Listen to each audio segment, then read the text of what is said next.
So apparently a young British man attempted to assassinate Donald Trump in a particularly inept way, but he seemed entirely serious about it. So I'm going to give you the details. I'm not going to give you the details of his name or his picture or anything like that. I'm still evaluating internally into myself how much information about killers, mass shooters, attempted mass shooters, and murderers I want to provide. And I'm going to lean away from inspiring copycats. But here are some details about this guy. So he was at a rally for Donald Trump in Las Vegas.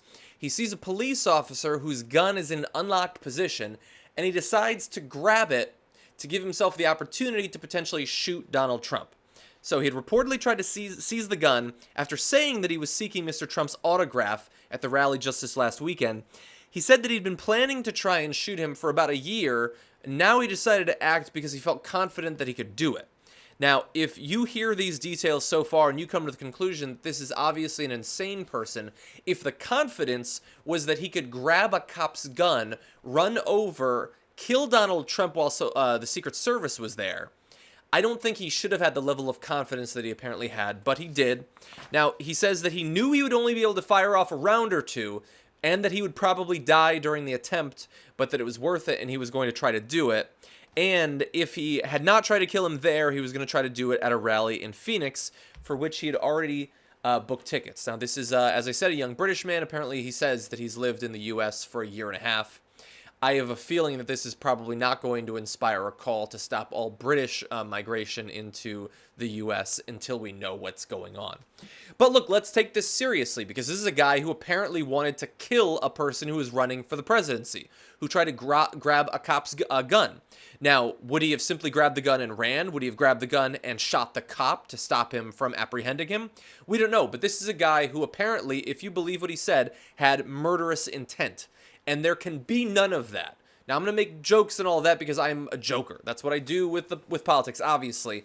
But no violence is okay. You don't threaten to kill anyone. You don't try to kill anyone, certainly. It doesn't matter who they are. You take them out inside of the system. You take them out electorally, not through violence. And so don't allow anyone in the comments to twist it into me justifying any sort of violence. Donald Trump needs to be taken down by being beaten in the election and through no other way. Well, possibly the delegates conscientiously objecting at the Republican convention and choosing someone else. I guess that's another way that it could happen.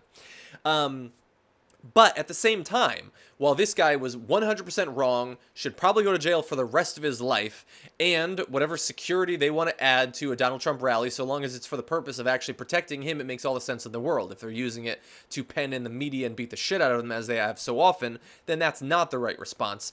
Do not allow Trump supporters to take this and twist it and take it absent of historical context and fool you into thinking that this country and its history is anything other than what it actually is.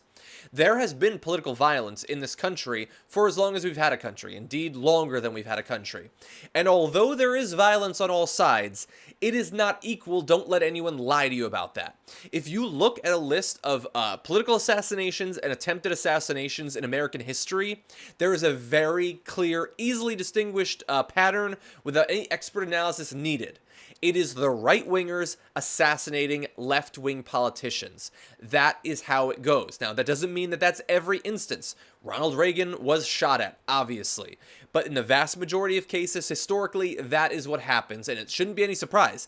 These are the people who talk about how much they need guns and how the tree of liberty needs to be watered with the blood of tyrants and all of that. They're the ones constantly preaching for political violence, and so, yes, historically, there has been far more of that. Now, that doesn't justify any left-wing violence, as rare as it is, but you do need to understand the history of that. And I expect that they are going to attempt to use this to justify anything that Trump wants to do or say from this point out. This is exactly the situation we had on Bernie Sanders' side when the false reports, the never proven reports, the fucking idiotic offensive reports of chairs being thrown were used to justify any attacks that the Hillary side wanted to launch against Bernie Sanders or his supporters. This is what people do. They see a juicy piece of news like this, they salivate over it, and then they try to use it to justify their own ridiculous ends. Donald Trump will attempt to do this. Again, not justifying violence in any way. This guy should go to jail. You do not take out any sort of violence against those that you disagree with politically. You take them out politically, and that's what we're going to do. But this fucking crazy person, and I'm sure that we're going to find out that he was an absolute maniac, has muddied the waters of that and made an already dirty election just that much dirtier.